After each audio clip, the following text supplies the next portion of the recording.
berdoa pada saat membaca salawat kepada Nabi SAW, mereka mengatakan Allahumma salli ala Sayyidina Muhammad, menggunakan kata-kata Sayyidina yang tidak pernah diajarkan atau tidak pernah ada ajaran dari Nabi SAW.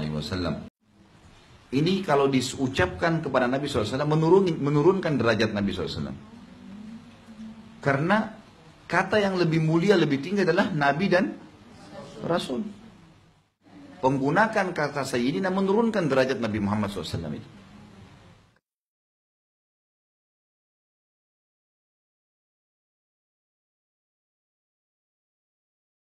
Kalau saran saya, dan kembali kepada pendapat para ulama, lebih baik kata Sayyidina ditinggalkan dari Nabi SAW.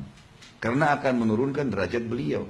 Wa subhanallahi bukratan wa asila wa sallallahu ala Sayyidina Muhammad Sayyidina Muhammad. Assalamualaikum warahmatullahi wabarakatuh.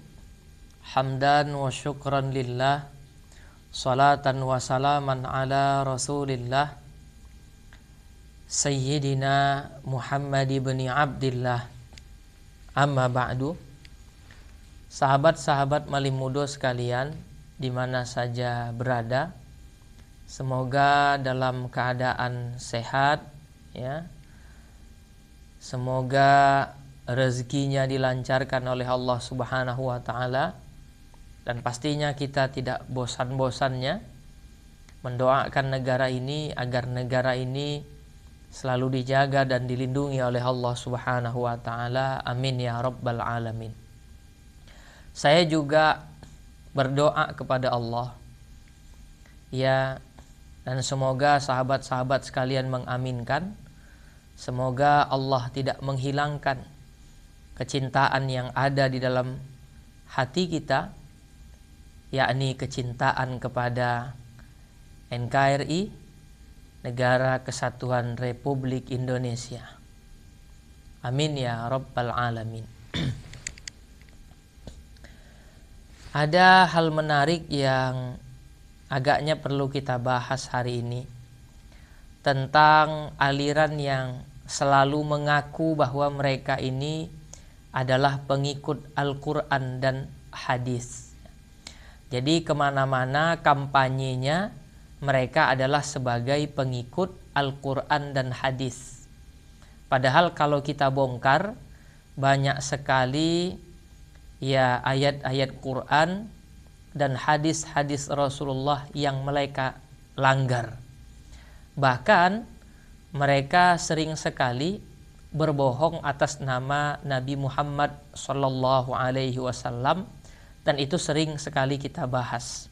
Di antaranya masalah menyebut Nabi Muhammad ya dengan kalimat Sayyidina, atau menambah kalimat Sayyidina ketika menyebut nama Nabi Muhammad SAW, sebagaimana yang sering sekali kita amalkan. Ketika menyebut nama Nabi Muhammad, kita tambah dengan kalimat Sayyidina Muhammadin, begitu.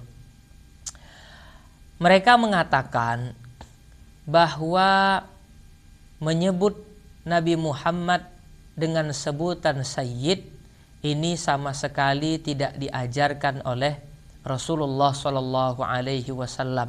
Ini perlu kita garis bawahi. Yang kedua, kemudian mereka sering sekali mengatakan bahwa menyebut Nabi Muhammad dengan Sayyidina itu merendahkan derajat Nabi Muhammad sallallahu alaihi wasallam. Dan yang ketiga, mereka mengatakan bahwa menambah kalimat Sayyidina ketika menyebut nama Nabi Muhammad sama sekali tidak diajarkan oleh para ulama. Nah, inilah kelompok yang sering sekali berbohong atas nama Al-Quran dan berbohong atas nama hadis. Tetapi kemana-mana mereka selalu berkampanye bahwa mereka adalah pengikut Al-Quran dan hadis. Ini kita bahas sedikit, membuka cakrawala berpikir kita. Ya, mana tahu ada orang yang selama ini dibohongi oleh aliran ini, mungkin setelah melihat video ini dia akan sadar bahwa selama ini dia dibodoh-bodohi, ya, dia dibohongi oleh aliran yang mengaku pengikut Al-Quran dan hadis, padahal mereka sama sekali tidak mengikuti Al-Quran dan hadis. Tentang kalimat Sayyidina ini, atau menyebut Rasulullah SAW dengan kalimat Sayyid, ya, ini dasarnya sangat kuat, ya, dan dasarnya adalah hadis Rasulullah SAW. Ini yang saya pegang adalah kitab Sahih Muslim. Di sini dikatakan pada hadis nomor 2278, Rasulullah SAW bersabda, "Ana sayyidu waladi Adam yaumal qiyamah." Kita ulang ya. Rasulullah SAW bersabda, "Ana sayyidu waladi Adam yaumal qiyamah." Jadi dalam hadis ini Rasulullah menyebut dirinya dengan kalimat sayyid. Aku, kata Rasulullah, adalah sayyidnya manusia, ya, pada hari kiamat. Aku adalah penghulunya manusia pada hari kiamat. Jadi hadis ini jelas menunjukkan, ya, kebolehan menambah kalimat sayyid ketika menyebutkan nama Nabi Muhammad sallallahu alaihi wasallam. Kemudian Rasulullah mengatakan, wa awwalu may yashaqqu anhul qabru, dan Nabi Muhammad adalah orang yang pertama kali dibangkitkan dari kubur. Kemudian beliau mengatakan, wa awwalu syafi'in wa awwalu musyaffa'in. Beliaulah orang yang pertama kali memberikan syafaat, dan beliaulah orang yang pertama kali diizinkan untuk memberikan syafaat. Jadi hadis ini juga menjadi dalil bahwa nanti di hari kiamat kita bisa mendapatkan syafaat daripada Rasulullah Shallallahu Alaihi Wasallam, dan hadis ini sahih. Ya, jadi kalau ada orang yang tidak percaya dengan syafaat Rasulullah, maka dia berarti mengingkari hadis ini yang mengatakan bahwa Nabi Muhammad pada hari kiamat adalah orang yang pertama kali memberikan syafaat atau pertolongan kepada umatnya.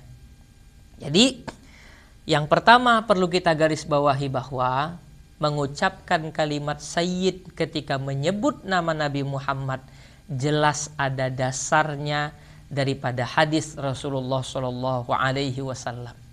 Dan yang kedua, dari hadis ini bisa kita juga ambil kesimpulan bahwa nanti di hari kiamat Rasulullah Shallallahu Alaihi Wasallam bisa mensyafaati umatnya dengan izin daripada Allah Subhanahu Wa Taala.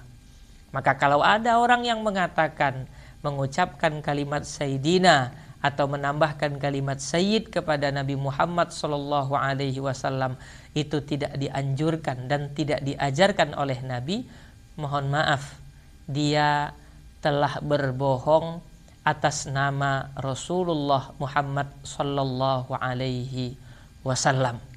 Ini saja kiranya, ya. Semoga kita tidak mudahlah tertipu dengan kampanye aliran, ya, dengan bahasa-bahasa mereka yang sangat menarik bahwa mereka adalah pengikut Al-Quran dan Sunnah atau pengikut Al-Quran dan hadis, padahal mereka sama sekali, ya, atau sering meninggalkan Al-Quran dan meninggalkan hadis Rasulullah Shallallahu Alaihi Wasallam, atau menyalahi Al-Quran dan menyalahi hadis Rasulullah Sallallahu Alaihi Wasallam. Semoga Allah selalu limpahkan rahmat kepada kita. Allah bukakan hati kita dan Allah isi hati kita dengan cahaya, dengan nur. Amin ya rabbal alamin. Wallahul muwaffiq ila aqwamit thariq. Assalamualaikum warahmatullahi wabarakatuh.